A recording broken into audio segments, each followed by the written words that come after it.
بسم اللہ الرحمن الرحیم۔ اگر بر صغیر کے اندر ہم دیکھیں تو بہت ساری ایسی شخصیات اور ایسی بزرگان دین گزرے ہیں جن کی خدمات کو فراموش نہیں کیا جا سکتا، جن میں ایک نام امام شاہ ولی اللہ محدث دہلوی رحمۃ اللہ تعالیٰ علیہ کا آتا ہے۔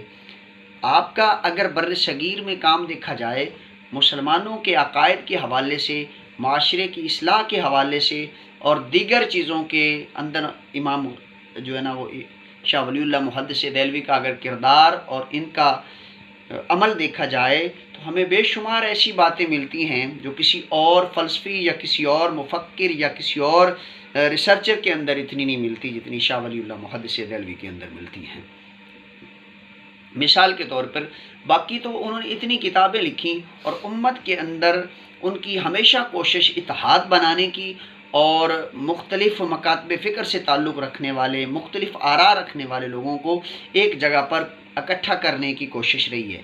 لیکن اس کے علاوہ انہوں نے علوم و فنون کے اندر جو خدمات سر انجام دی ہیں اس کو فراموش نہیں کیا جا سکتا۔ جیسا کہ ان کی ایک کتاب ہے حجت اللہ البالغہ، اگر اس کتاب کو دیکھا جائے تو یہ ایک کتاب ہی اتنی پائے کی ہے کہ اگر اس کو عوام کے سامنے کہا جائے تو فن علوم حکمت شریعہ کے اندر یہ دنیا کی واحد کتاب ہے جو باقاعدہ طور پر منظم صورت میں شاہ صاحب نے لکھی ہے۔ اگرچہ فن علوم حکمت جو ہے اس کی جزیات مختلف کتابوں، احادیث اور دیگر چیزوں کے اندر تو ملتی ہے، لیکن باقاعدہ طور پر اس پر کوئی کتاب نہیں تھی۔ فن حکمت علوم شریعہ جو ہیں وہ کیا چیز ہے؟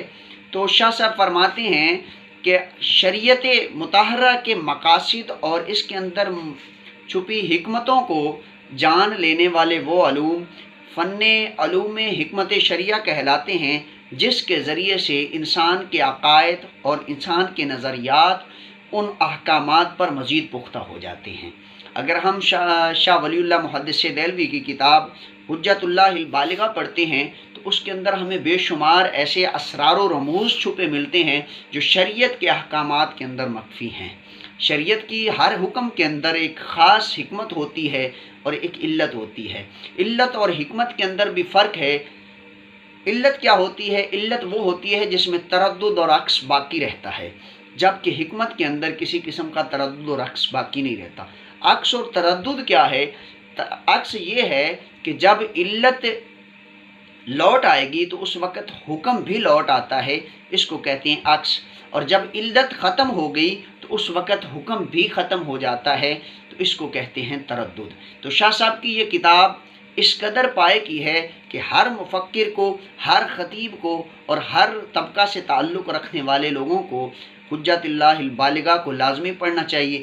آج کا دور ایسا دور ہے کہ اس کے اندر لوگ شریعت کے حکم کو دیکھنے سے پہلے یہ جاننے کی کوشش کرتے ہیں یا شریعت کے حکم پر عمل کرنے سے پہلے یہ جاننے کی کوشش کرتے ہیں کہ شریعت نے یہ حکم دیا کیوں ہے۔